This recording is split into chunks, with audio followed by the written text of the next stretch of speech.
Welcome to a walk around of the Royal Enfield Bullet 350 Cafe Racer, currently for sale. This bike was built in India and modified and customized in India, and then shipped to the US, where it was kept by a private owner in Texas for several years, and he didn't ride it very much, got parked, quit running, so it got sent here to me to get resurrected, and now it's back on the road. It didn't really take much. It had been stored without gas. I'm going to pause while this car drives by. And to take the carburetor apart and clean that, check the valve adjustment, which was spot on, aired up the tires, did a little lubrication here and there, and it had a shifting and clutch problem, and we fixed that. And you can see the odometer since the restoration in India, very few miles put on it.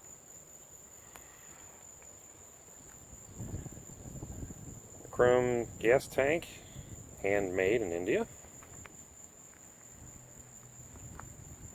The seat and tail section also handmade by a craftsman in India. The name on the back refers to the owner who had this built. His wife's name was Royal, so he named it Royal Enfield. So the customization involves the seat, gas tank, cafe handlebars, which are off-the-shelf item, and handmade in India rear sets.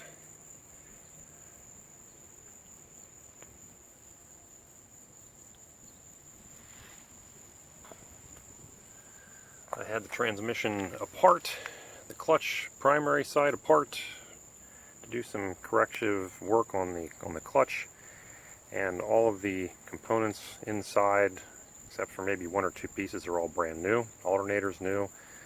I expect that the engine is the same. There is a build thread on adventurerider.com, advrider.com, that shows what the bike looked like originally and all the work that was done to it in India, and I can give you that link, or you should find it hopefully in the description of the video below. The bike is a 1973. Engine and frame numbers do match. It's been verified by the Royal Enfield Owners Club of Great Britain that this is a 73. It has the early small brakes in the front, and it has the, if I remember right, the Minda controls, original Minda headlamp lens.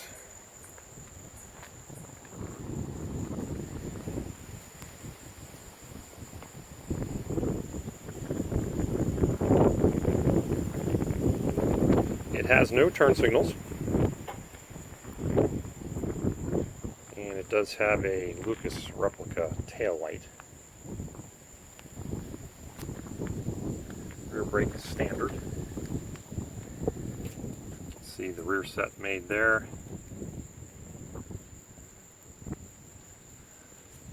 It does have a brand new battery inside the case.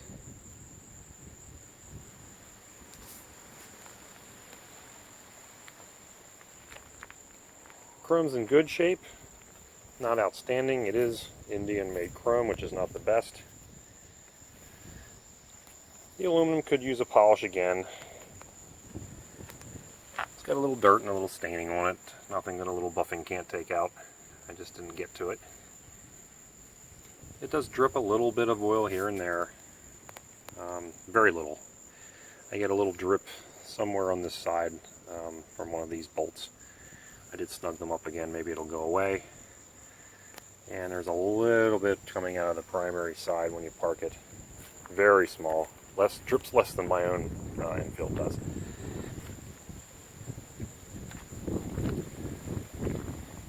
can see this cover could use another buff too.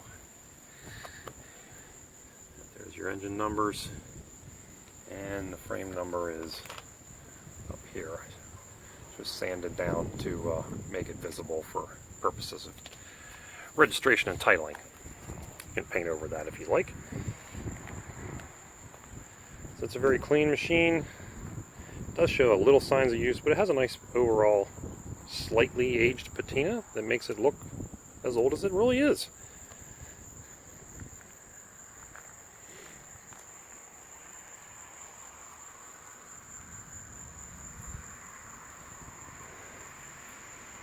So enough gawking.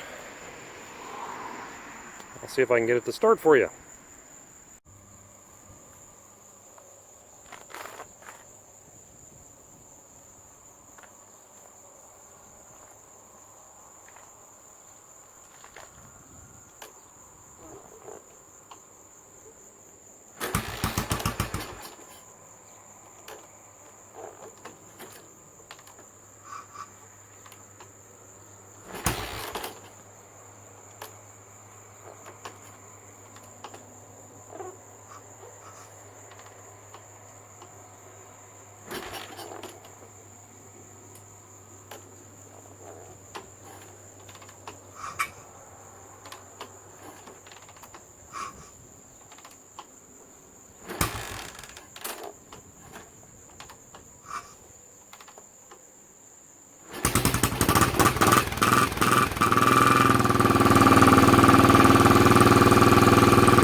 Alright, there you have it. She can be a little cantankerous to start when she's cold. Once she's warmed up though, she will set into a nice idle. Probably could use a little more fine tuning on the carburetor. This bike is currently for sale if the description does not say sold.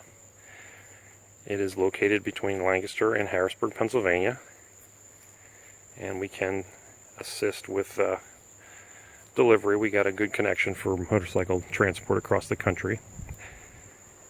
It is on a Vermont registration. Vermont does not have titles for bikes this old, but you can use that registration to get a title in your state. Just check with your local DMV to be sure what you need. We can give you a bill of sale, notarized if necessary. Registration is in my name. I'll also include a video of it riding. Maybe you've seen that already. It depends on where I put it in the whole video.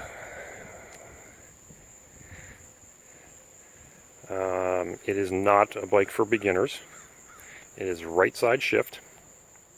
The linkage is not spectacular, and you do have to hunt for gears. These Albion gearboxes on these are not spectacular on their own, and adding this rear set linkage I don't believe has helped anything. There is some slop to it. And you can buy a professionally made rear set that would probably solve that if you want to retain the cafe look, or you can go back to stock. To return to stock, really all you need is the pegs, the shifter, a seat, and handlebars.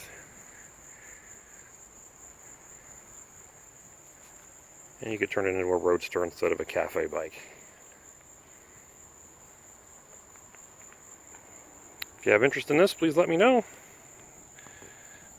I'm interested in trading for bikes of similar or lesser value. Pre-1980, please.